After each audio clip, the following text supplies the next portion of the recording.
আপনারা দেখতে পাচ্ছেন বাংলাদেশের বিজনেস কমিউনিটিতে যারা লিডারশিপে আছে, ব্যবসা বাণিজ্যে,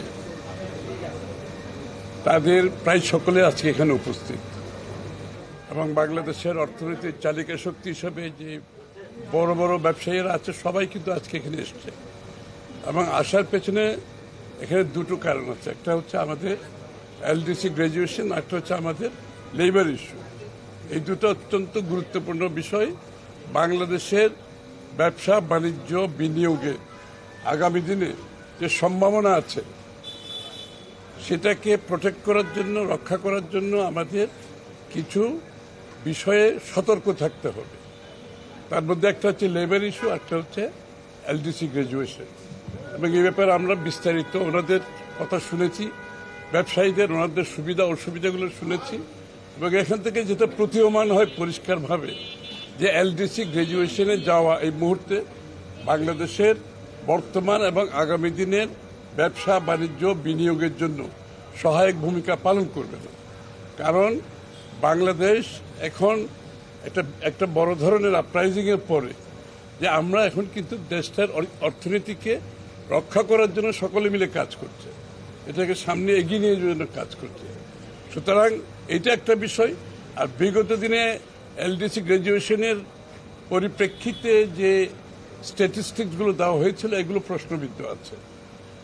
তো সবকিছু মিলিয়ে বাংলাদেশের ভবিষ্যৎ অর্থনীতি, বিনিয়োগ, ব্যবসা বাণিজ্য যদি আমরা অব্যাহতভাবে এগিয়ে যেতে চাই, যে নতুন বাংলাদেশের স্বপ্ন আমরা দেখছি, তাহলে এই মুহূর্তে এলডিসি গ্র্যাজুয়েশনটা আমাদের স্থগিত রাখার জন্য সবার আমরা আলোচনা করেছি। এই মুহূর্তে স্থগিত রাখার প্রয়োজনীয়তা আছে এবং এই ব্যাপারে ওনাদের এটাও মতামত দিয়েছেন যে এই সরকার বর্তমানে যে এলডিসির বিষয়ে একটা চিঠি দেওয়া দরকার ইউএনকে, জাতিসংঘকে, যে কি এটার বাংলাদেশ সত্যিকার অর্থে এখন রেডি আছে কিনা, এই মুহূর্তে রেডি আছে কিনা, যে বর্তমান সরকারকে অনুরোধ করা হচ্ছে তারা যাতে চিঠি দেয় এবং ইউএন এর রিপ্রেজেন্টেটিভরা এখানে এসে।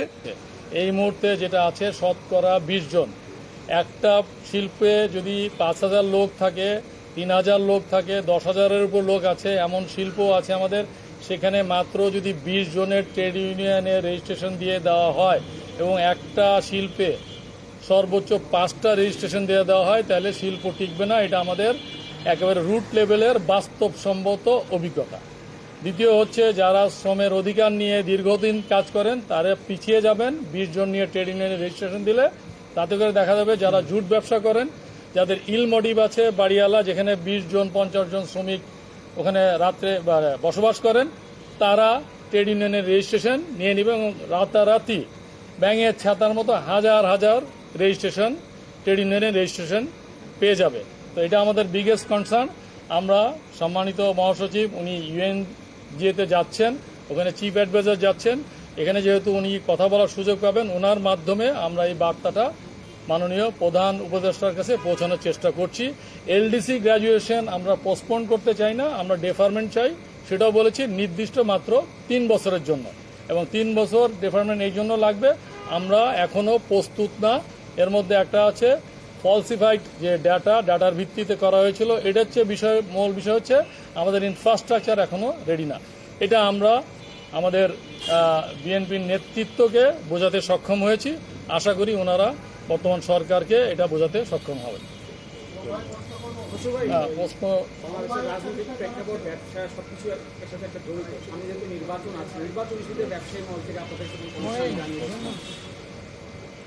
নির্বাচনের বিষয়ে না, নির্বাচনের বিষয়ে তো শুধু বাংলাদেশের ব্যবসায়ী না, বাংলাদেশে যারা ব্যবসায়ীটা আছেই, বিদেশি বিনিয়োগকারীরা আছে, আগামীতে যারা বিনিয়োগ করতে চাচ্ছে, সকলের একটা কথা যে সকলে নির্বাচনের অপেক্ষায় আছে।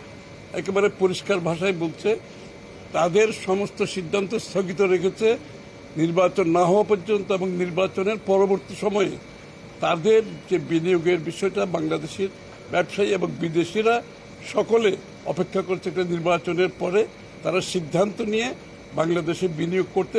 অনেকের উৎসাহ আছে কিন্তু সবাই অপেক্ষা করছে নির্বাচনের জন্য। একটি গবেষণা সংস্থা জরিপে উঠে এসেছে দেশের 56% জনগণ পিয়ার পদ্ধতি সম্পর্কে আরে দূর, এটা পলিটিক্যাল না, পলিটিক্যাল না, ইকোনমির উপর থাকলে হ্যাঁ প্রধান উপদেষ্টার সঙ্গে কূটনীতিভাবে রাজনৈতিক নেতারা জাতিসংঘে যাচ্ছেন। এর আগে আমরা যতটুকু কয়েকজন জেনেছি যে সৈয়দ জিয়াউর রহমানের সময় তিনি কয়েকজন বিরোধী দলীয় নেতাদেরকে নিয়ে গিয়েছিলেন। তো সেই প্রেক্ষাপটে এতদিন